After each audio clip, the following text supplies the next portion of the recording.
దాడులెన్ని జరిగిన గాని దడవలేదు రేవంతున్నా గంతకంతా ఎత్తుకు ఎదిగాడు. మిత్రులారా,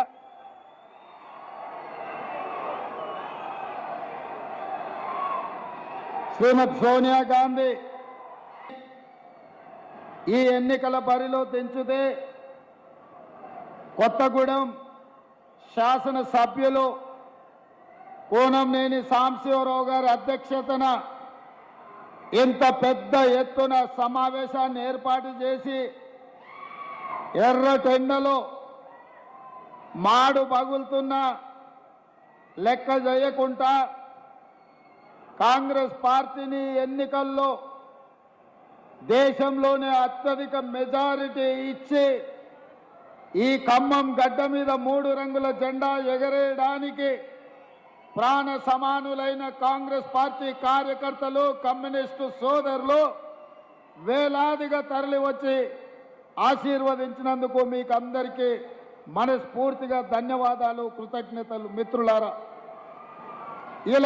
ఈరోజు రామసాయం రఘురామరెడ్డి గారికి అండగా నిలబడడానికి మా మిత్రులు ఉప ముఖ్యమంత్రి వర్యులు బట్టి విక్రమార్క గారు, మా సహచర మంత్రివర్యులు తుమ్మల నాగేశ్వరరావు గారు, మా సోదరుడు మంత్రివర్యులు పొంగులేటి శ్రీనివాసరెడ్డి గారు,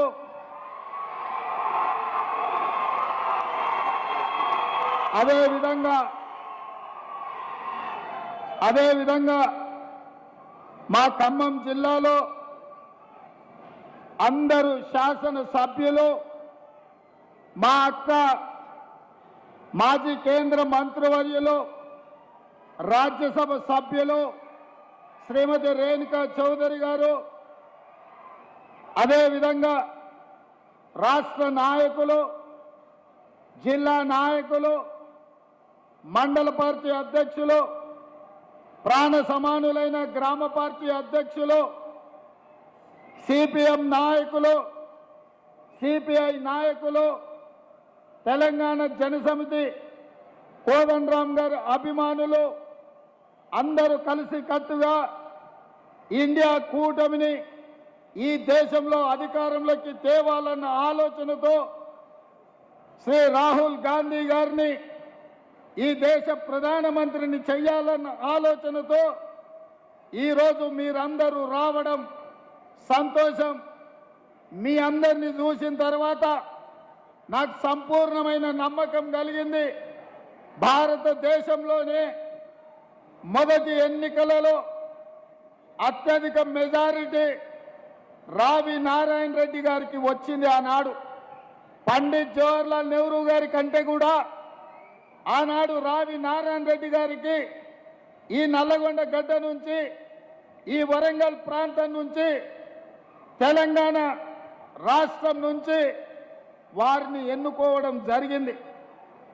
ఆ స్ఫూర్తితో ఈనాడు తప్పకుండా దేశంలోని అత్యధిక మెజారిటీ ఇచ్చే పార్లమెంటు నియోజకవర్గంగా ఖమ్మం పార్లమెంటు నియోజకవర్గం చరిత్రలో నిలబడబోతుంది.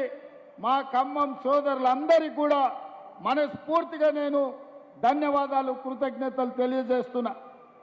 మిత్రులారా, ఖమ్మం జిల్లాకు ఒక గొప్ప చరిత్ర ఉన్నది, ఒక గొప్ప పోరాట పటిమ ఉన్నది. ఏ చైతన్యమైనా, ఏ రైతు కూలీ సమస్యల మీద పోరాటమైనా, రైతుల హక్కుల మీద, కార్మికుల హక్కుల మీద ప్రపంచానికే ముందు నిలబడి ఈ ఖమ్మం జిల్లానే కొట్లాడుతుంది. ఆనాడు 69 తెలంగాణ ఉద్యమం ఈ ఖమ్మం పాల్వంచ నుంచే మొదలై ఆనాడు మీ బిడ్డ రవీంద్రనాథ్ అనే వ్యక్తి మొట్టమొదట తెలంగాణ ఉద్యమం కోసం పునాదులేసి జై తెలంగాణ నినాదాన్ని ఈ ప్రపంచానికి వినిపించిన ప్రాంతం పాల్వంచ ఖమ్మం జిల్లా. ఈనాడు మీరిచ్చిన స్ఫూర్తి, మీరు చేసిన పోరాటం ఇవాళ తెలంగాణ రాష్ట్రం ఏర్పడ్డది. ఏర్పడ్డ తెలంగాణ రాష్ట్రంలో నేను నిశితంగా గమనిస్తున్న ఖమ్మం జిల్లాను 2014, 2018 2023 మూడు ఎన్నికల్ని నిశితంగా గమనిస్తే ఈ ప్రాంత ప్రజలు ఎంత చైతన్యవంతులో ఎంత విలక్షణమైన తీర్పిస్తారో ఒక మనిషిని దుర్మార్గుడు దుష్ట ఆలోచన ఉన్నవాడని అందరికంటే ముందు ఎట్లా పసిగడతారో మిమ్మల్ని చూసి నేర్చుకోవాల్సిన అవసరం ఉన్నది. 2014లో బీఆర్ఎస్ పార్టీకి ఒకటే సీట్ ఇచ్చిండ్రు, 9 సీట్లు ప్రతిపక్షాలకు ఇచ్చిండ్రు. 2018లో బీఆర్ఎస్కు ఒకే ఒక సీట్ ఇచ్చిండ్రు. ఇప్పుడు కూడా మీరొక సీట్ ఇచ్చినా మళ్ళీ మీరందరూ ఆ మిత్రుని కూడా ఈరోజు ఇండియా కూటమిలో చేర్పించి రఘురామరెడ్డి గారి గెలుపు కోసం వారు కూడా మనతో కలిసిందంటే ఏ రోజు కూడా ఈ ఖమ్మం జిల్లా నయవంచన నక్క చిత్తుల మాటకు ముందు అబద్ధంతోనే మొదలు పెట్టే కాలకూట విషం కల్వకుంట్ల చంద్రశేఖరరావును మీరు ముందే పసిగట్టి బండకేసి కొట్టి ఖమ్మంలో 100 మీటర్ల గోతి తీసి పాతి పెట్టింది ఈ ఖమ్మం జిల్లా అని నేను చెప్పదలుచుకున్నా. అందుకే మిత్రులారా, మీ చైతన్యం, మీ పోరాటం, మీ పట్టుదల మిగతా తెలంగాణ ప్రాంతానికి ఆదర్శం. మా మిత్రుడు బట్టి విక్రమార్క గారితో నేను అప్పుడప్పుడు అంటుంటా, నవ్వుకుంటా, అయ్యా నాయన ఎవరితోనైనా పెట్టుకోవచ్చు కానీ మీ ఖమ్మం జిల్లా వాళ్ళతో పెట్టుకోవద్దు.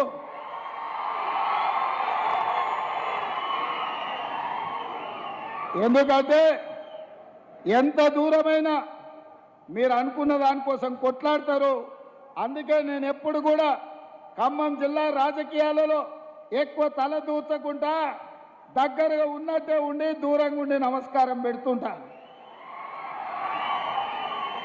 ఆనాడు వైఎస్ రాజశేఖర రెడ్డి గారు ముఖ్యమంత్రిగా ఉన్నప్పుడు కూడా ఢిల్లీ పెద్దలు చెప్పిండ్రు, ఉమ్మడి రాష్ట్రంలో 23 జిల్లాలు ఉంటే నువ్వు 22 జిల్లాలకే ముఖ్యమంత్రివి, ఖమ్మం జిల్లాలో మాత్రం ప్రతి కాంగ్రెస్ పార్టీ కార్యకర్త ఒక ముఖ్యమంత్రి ఉంటాడు, వాళ్ళ సమస్యల మీద వాళ్ళే కొట్లాడుకుంటారు, వాళ్ళకు వాళ్ళే నాయకత్వం వహించుకుంటారు, వాళ్ళకు వాళ్ళే పార్టీని గెలిపించుకుంటారు. మనం వాళ్ళకు సహకరించాలి తప్ప మనం వాళ్ళ విషయంలో ఎక్కువ కలగజేసుకోవద్దని ఆనాడు వైఎస్ రాజశేఖర రెడ్డి గారికి చెప్పింది ఈనాటికి నాకు గుర్తుంది. ఎందుకంటే నేను ఒకసారి కాంగ్రెస్లో చేరిన తర్వాత ఢిల్లీలో పెద్దల్ని అహ్మద్ పటేల్ గారిని కలవడానికి పోయినప్పుడు నాకు ఈ విషయాన్ని గుర్తు చేసింది.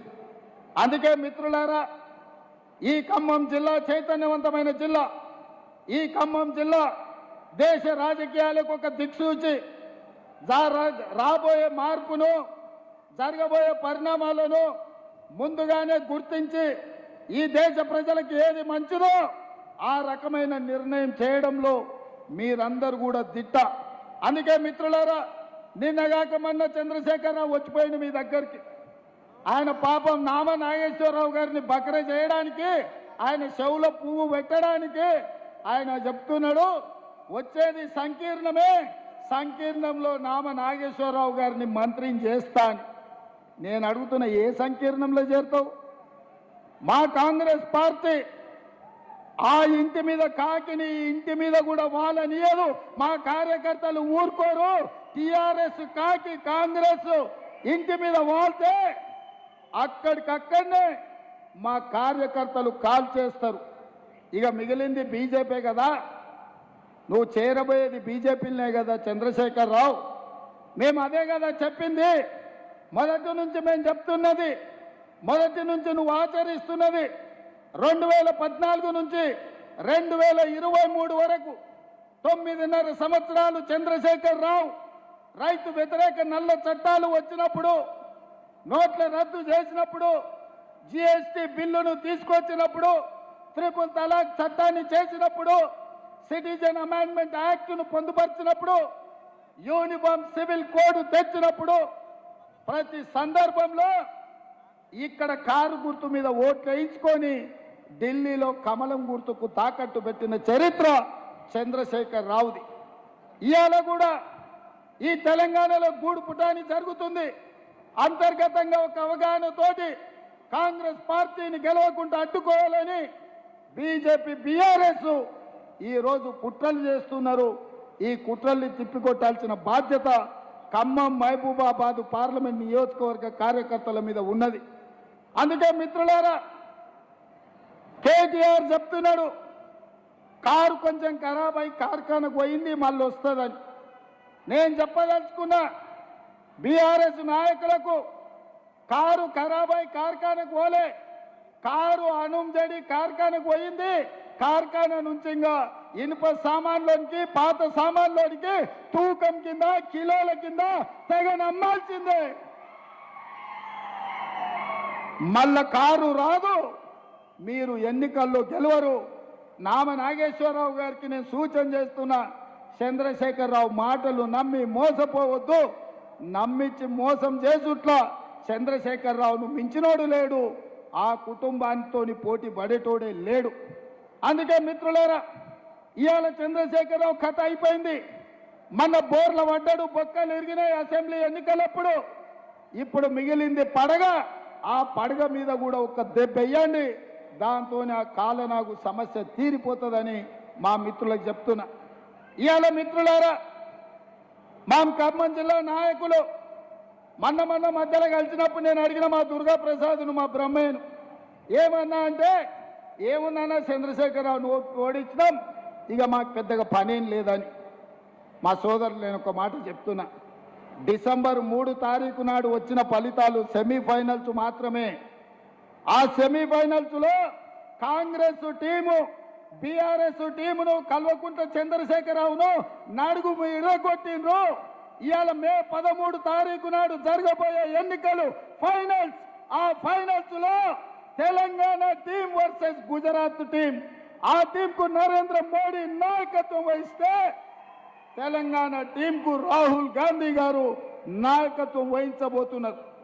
అందుకే మిత్రులారా, ఇవాళ మా తెలంగాణ 4 కోట్ల టీం మిత్రుల్ని, మెంబర్లని, సభ్యులని నేను అడుగుతున్నా, ఇవాళ గుజరాత్ను ఓడిద్దామా లేదా? గుజరాత్ను ఓడిద్దామా లేదా? గుజరాత్ను ఓడిద్దామా లేదా? మన తెలంగాణను గెలిపించుకుందామా లేదా? ఫైనల్స్లో మనం గెలిచి ఛాంపియన్షిప్ మనం గుంజుకుందామా లేదా? మరి ఫైనల్స్లో మనం గెలవాలి అంటే ఖమ్మం జిల్లాలో, ఖమ్మం పార్లమెంట్లో రఘురామరెడ్డి గెలవాలి. మహబూబాబాద్ పార్లమెంటులో మిత్రుడు మాజీ మంత్రివర్యులు బలరాం నాయక్ గెలవాలి. వాళ్ళు గెలవాలని మేము పైనుంచి కోరుకుంటాం, కానీ గెలిపించేది మాత్రం మీరే మిత్రులారా. మీ రక్తాన్ని చెమటగా మార్చి, చెమటను దారపోసి, భుజాలు కాయలు కాసేలాగా 3 రంగుల జెండాను మోసి రేపు ఎన్నికల్లో లక్షలాది మెజార్టీతోని కాంగ్రెస్ పార్టీ గెలవాలి అంటే మళ్ళీ మీరే కథన రంగంలో దిగాలి, మీరే కార్యోన్ముఖులై ముందుకు నడవాలి. అప్పుడే మహబూబాబాద్లో బలరాం నాయక్, ఖమ్మం పార్లమెంటులో రఘురామరెడ్డి గారు లక్షలాది మెజార్టీతో గెలుస్తారని చెప్పి నేను ఈ సందర్భంగా తెలియజేస్తున్న మిత్రులారా. ఇవాళ చంద్రశేఖరరావు అంటున్నాడు కాంగ్రెస్ దిగిపోవాలని. నేను అంటున్న చంద్రశేఖరరావు, నీ మెదడేమన్నా దొబ్బిందా అని. ఎందుకంటే 10 ఏళ్ళు ఈ దేశాన్ని పట్టి పీడించిండు నరేంద్ర మోడీ. 10 ఏళ్ళు ఈ రాష్ట్రాన్ని దోసుకున్నావు నువ్వు. ఈ దేశాన్ని పట్టి పీడించి ఆనాడు సోనియమ్మ తెలంగాణ రాష్ట్రంతో పాటు మీ ఖమ్మం జిల్లాలో బయ్యారంలో ఉక్కు కర్మాగారం ఇచ్చింది, వరంగల్ జిల్లాలో రైల్వే కోచ్ ఫ్యాక్టరీ ఇచ్చింది, రంగారెడ్డి జిల్లాలో ఐటీఐఆర్ కారిడార్ ఇచ్చింది, ఆదిలాబాద్ జిల్లాకు గిరిజన యూనివర్సిటీ ఇచ్చింది, నల్గొండ జిల్లాకు ఐఐటి ఇచ్చింది, మెదక్ జిల్లాకు ఐఐఎం ఇచ్చింది, మహబూబ్ నగర్ జిల్లాకు పాలమూరు రంగారెడ్డి ఎత్తిపోతల ప్రాజెక్టును ఇచ్చింది. వీటన్నిటిని కూడా పడావు పెట్టి పండబెట్టి తెలంగాణకు అన్యాయం చేసింది, తెలంగాణకు ద్రోహం చేసింది భారతీయ జనతా పార్టీ. మరి అట్లాంటి భారతీయ జనతా పార్టీ ఇవాళ ఎన్నికల్లో ఓట్లు అడుగుతున్నది. ఇదే కాదు, మన పార్లమెంటు బడ్జెట్ సమావేశాల సందర్భంగా నరేంద్ర మోడీ గారు తెలంగాణను అవమానించిండు. తెలంగాణ రాష్ట్ర ఏర్పాటు ప్రక్రియ తలుపులు మూసి కాంగ్రెస్ చేసింది. సోనియమ్మ తల్లిని చంపి బిడ్డను బతికించింది, తెలంగాణ రాష్ట్రం ఇచ్చిందని. నేను బీజేపీ నాయకులను అడుగుతున్నా, మీకేమైనా సిగ్గుందా? మళ్ళీ మా తెలంగాణకు వచ్చి సీట్లు అడగడానికి ఓట్లు అడగడానికి తెలంగాణ ఏమి ఇవ్వకపోను ఇవాళ తెలంగాణను అవమానించుకుంటూ మాట్లాడింది. అందుకే మిత్రులారా ఇవాళ ఈడొకటి ఉన్నది రగన్న తీసుకో అది సాంశివరావు అన్నప్పుడు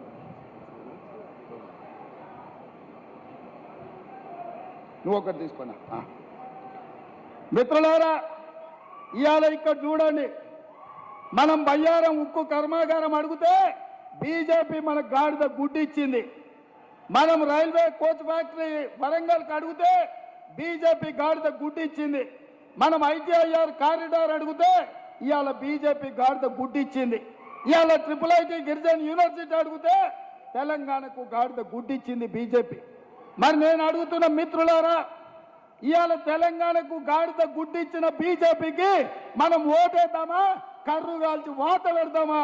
మీరు ఒక్కసారి చెప్పండి అని చెప్పి నేను అడుగుతున్నా. అదేవిధంగా ఇవాళ రైతు రుణమాఫీ గురించి, రైతు బంధు గురించి చంద్రశేఖరరావు మాట్లాడుతుండు. మరి చంద్రశేఖరరావు మతుండు మాట్లాడుతుండో మందేసి మాట్లాడుతుండో నాకైతే అర్థం కాలే. వేసినాక దిగినాక మాట్లాడుతుండో వేసే ముందు మాట్లాడుతుండో. రైతు బంధు పథకం వేస్తలేరని ఓ సన్నాసోడా, సోయలేనోడా, చవట, దద్దమ్మ, దిక్కుమాలోడా, దివానగా నువ్వు దిగిపోయినాడు మా బట్టి విక్రమార్క గారి చేతిలో 7 లక్షల కోట్ల రూపాయల అప్పుతోని దివాలా తీసిన సంసారం మొత్తం దివాలా తీసి నెత్తి మీద 7 లక్షల అప్పు పెట్టినావు. ఆయన గట్టోడు కాబట్టి బట్టి ఎట్లో గట్ల తట్టుకొని ప్రతి నెల 1వ తారీఖు నాడు జీతాలు ఇస్తున్నాడు, పెన్షన్లు ఇస్తున్నాడు. ఆయన చేసిన అప్పులకు, ఆయన పెట్టిన ఉద్దరలకు 5,000 కోట్లు నువ్వు చేసిన అప్పులకు కట్టిండు. 27,000 కోట్ల రూపాయలు బ్యాంకులకు చెల్లించిండు. ఇవాళ ఆల్రెడీ 69 లక్షల మంది రైతులుంటే 64 లక్షల మంది రైతులకు రైతు భరోసా పథకంలో వాళ్ళ ఖాతాల పైసలు వేసిండు. ఇక మిగిలింది 4 లక్షల మంది రైతులే.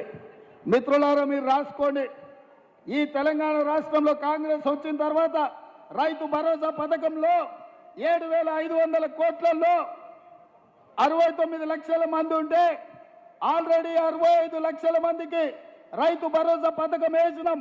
మిగతా 4 లక్షలకు ఈ నెల 8 తారీఖు లోపల ప్రతి చివరి రైతు వరకు ఆఖరి వరకు ఉన్న వాళ్ళకు అందరికీ రైతు భరోసా పథకాన్ని మిగిలిన బకాయిలను చెల్లించే బాధ్యత మాది.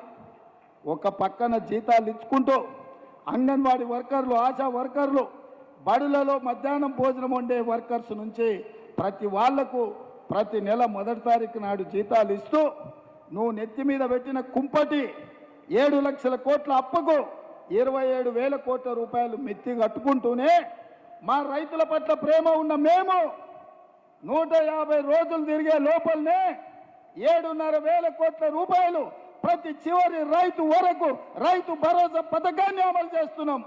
ఈ సన్నాసి సోయి లేకుండా వచ్చి కేసీఆర్ దిగిపోయిండు, రైతు భరోసా ఆగిపోయింది అంటాడు. వస్తావా నువ్వు? మే 9 తారీఖు నాడు అమరవీరుల స్తూపం ఉంది, చర్చ పెడతాం. అమరవీరుల స్తూపం సాక్షిగా ఈ రాష్ట్రంలో ఎవరికైనా, ఏ రైతుకైనా, అది ఖమ్మం కావచ్చు, కొత్తగూడెం కావచ్చు, ఆదిలాబాద్ కావచ్చు, అలంపూర్ కావచ్చు, అచ్చంపేట కావచ్చు, కొడంగల్ కావచ్చు, లేకపోతే మదిర కావచ్చు, ఏ రైతుకైనా ఈ నెల 9 తారీఖు లోపల ఏ ఒక్క రైతుకైనా బకాయి ఉంటే నేను సవాలు చేస్తున్నా, అమరవీరుల స్తూపం ముందు ముక్కు నేలకు రాసి క్షమాపణ చెప్తా. ఒకవేళ అందరు రైతులకు రైతు భరోసా పథకంలో నిధులు వస్తే నీ ముక్కు నేలకు రాసి క్షమాపణ చెప్తావు ఆ చంద్రశేఖరరావు అని నేను అడుగుతున్నా. ఆయన సిగ్గులేనోడు, ముక్కు ఎట్లాగింత పొడుగుంది, రాస్తాడు. ఏంటంటే రాస్తే కొంచెం అరిగితే పోయేదే ఉందిలే, ఇంత పెద్దగా ఉందని. అట్లాంటోడు ఈరోజు ఈ రాష్ట్రంలో మనకు ప్రధాన ప్రతిపక్ష నాయకుడిగా ఉన్నాడు. అది మన దురదృష్టం. ఇదే కాకుండా అల్లుడు రైతు రుణమాఫీ ఎప్పుడు చేస్తామని నేను ఆ సన్నాయోనికి చెప్పిన 15 ఆగస్టు లోపల చేస్తారా భయ్, నువ్వు చేసిన అప్పులు కడుతున్నా, జర కూడా తీసుకోవాలి సంసారాన్ని కడతా అని. నువ్వు 15 ఆగస్టు లోపల చేస్తే నేను రాజీనామా చేస్తే సవాల్ అన్నాడు. సరే మంచిది, రాజీనామా పత్రం జేబులో పెట్టుకో అని మన సిద్దిపేట పోయినా. పోయి చెప్పిన ఈ సిద్దిపేటకు శనీశ్వరరావు పట్టుకున్నాడు, 15 ఆగస్టు లోపల వదిలిస్తాను. ఇప్పుడు కూడా కొత్తగూడెం నుంచి ఈ శనీశ్వరరావు సూటిగా సవాలు విసురుతున్నా, సూటిగా సమాధానం చెప్తున్నా. 15 ఆగస్టు లోపల భద్రాచలం రాముల వారి సాక్షిగా రైతులకు రాష్ట్రంలో, రైతులకు తెలంగాణ రాష్ట్రంలో 2 లక్షల రూపాయల రుణమాఫీ చేసి ఈ రాష్ట్రానికి పట్టిన చీడ పీడ శనీశ్వరరావును సిద్దిపేటలోనే పాతరేసే విధంగా రైతు రుణమాఫీ చేసే బాధ్యత నేను తీసుకుంటా. నువ్వు మాట మీద ఉండే మనిషివే అయితే దూలం లెక్క పెరిగిండు కానీ దూడకున్న బుద్ధి కూడా హరీష్ రావుకు లేదు. మొదట్లోటి చెప్పి మధ్యలో చోటు చెప్పి చివరికి పారిపోదామని ఎత్తుగడలు వేస్తున్నాడు. అందుకే తెలంగాణ రైతాంగానికి నేను మాట ఇస్తున్నా, 15 ఆగస్టు లోపల 2 లక్షల రూపాయల రైతు రుణమాఫీ చేసి మీ రుణం తీర్చుకునే బాధ్యత నాది, మా మిత్రుడు బట్టిది, మా మంత్రి తుమ్మల నాగేశ్వరరావు గారిది. వ్యవసాయం గురించి తుమ్మల గారికి ఎవరు చెప్పాల్సిన పని లేదు. ఆయననే సొంతంగా వ్యవసాయదారులు లుంగి కట్టుకొని వ్యవసాయం చేస్తాడు. గెలిస్తే సేవ చేస్తాడు, లేకపోతే వ్యవసాయం చేస్తాడు. అవునా? ఆయన కంటే ఎవరికైనా వ్యవసాయం గురించి తెలుసా? తాతకు దగ్గు నేర్పుతున్నాడు ఒకడొకడు వచ్చి వ్యవసాయం గురించి. అందుకే మిత్రులారా, ఆసరా పెన్షన్లు, అందరికి ఆసరా పెన్షన్లు కూడా ఈ 9 తారీఖు లోపల అందరి ఖాతాలో పడతాయి. ఇవాళ దింపుడుగల్ల మాస చంద్రశేఖరరావుది పుట్టి పిల్లి శాపనార్థాలకు పుట్టిది ఎగిపడదు అన్నట్టు రైతు భరోసా పుల్లనన్న పెడితే ఓట్లు వస్తాయేమో, విద్యుత్ కోతలని అబద్ధాలు చెప్తే కోతల రాయుడి కింద కోస్తే ఏమైనా ఓట్లు వస్తాయేమో, ఆసరా పెన్షన్ వస్తలేదని అబద్ధాలతో బతకాలని అనుకుంటున్నాడు. నీకే అవకాశం లేదు చంద్రశేఖరరావు, నీ పని అయిపోయింది. నీకు దింపుడుగల్ల మాస కూడా ఉపయోగం లేదు. ఏమున్నా బీఆర్ఎస్ పార్టీ కాటికి పోవాల్సిందే. కారు గుర్తు అనే దానికి తెలంగాణ సమాజంలో తావు లేదు. అన్ని సమస్యల్ని పరిష్కరించే బాధ్యత మేము తీసుకుంటామని మిత్రులకు నేను అందరు తెలియజేస్తున్నా. ఇక బీజేపీ నేను చెప్తానే ఉన్నా, 400 సీట్లు ఇస్తే రాజ్యాంగాన్ని మారుస్తారు, రిజర్వేషన్లను రద్దు చేస్తారు. అందుకే 400 సీట్లు అడిగితే వాళ్ళు అడుగుతున్నారని. నిన్న మన కిషన్ రెడ్డి బండి సంజయ్ అన్నాడు, రాజ్యాంగం మారుస్తామని ఎవడన్నా అంటే వాడిని చెప్పుతో కొట్టాలని. నేను ఇప్పుడు ఈ వేదిక మీద నుంచి బండి సంజయ్ కిషన్ రెడ్డి గారిని అడుగుతున్నా, భారతీయ జనతా పార్టీ జాతీయ ప్రధాన కార్యదర్శి దుష్యంత్ కుమార్ గౌతమ్ అనే వ్యక్తి మీ భారతీయ జనతా పార్టీ ప్రధాన కార్యదర్శి జాతీయ స్థాయిలో ప్రభుత్వం వచ్చిన వెంబడే రాజ్యాంగంలో ఉన్న ప్రియాంబుల్లోనే మార్పులు చేస్తాం, రాజ్యాంగాన్ని మారుస్తామని నిన్న ఇంటర్వ్యూ ఇచ్చిండు.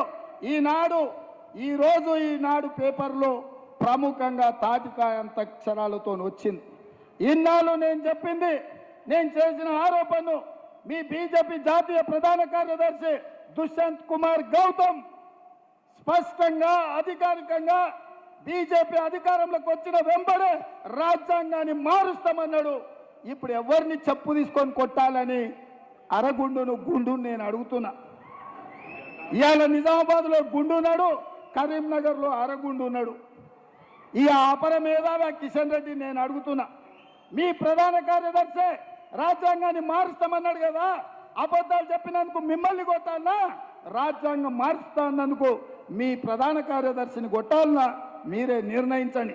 అందుకే మిత్రులారా, ముఖ్యంగా దళితులకు, గిరిజనులకు, బలైన వర్గాలకు ఎస్సీ ఎస్టీ బీసీ రిజర్వేషన్లు రద్దు చేయడానికి కుట్ర జరుగుతుంది.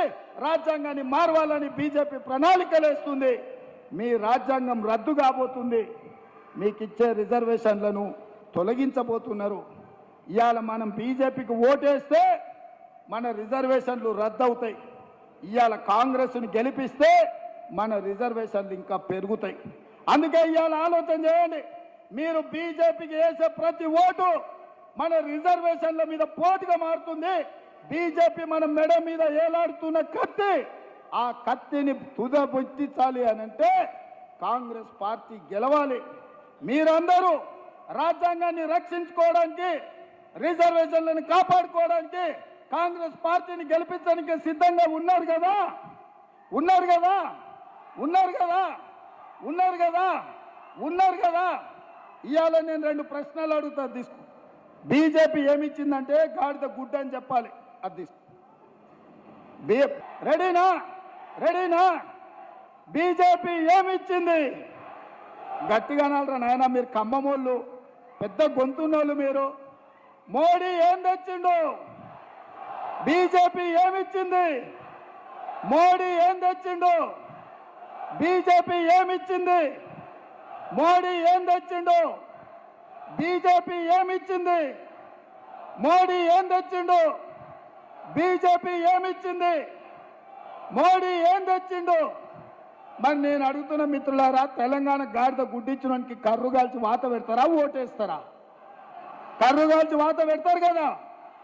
మరి కాంగ్రెస్ పార్టీని బలరాం నాయక్ను, రఘురాం రెడ్డిని 3 లక్షల పైన మెజార్టీతో గెలిపిస్తారా? పక్కానా?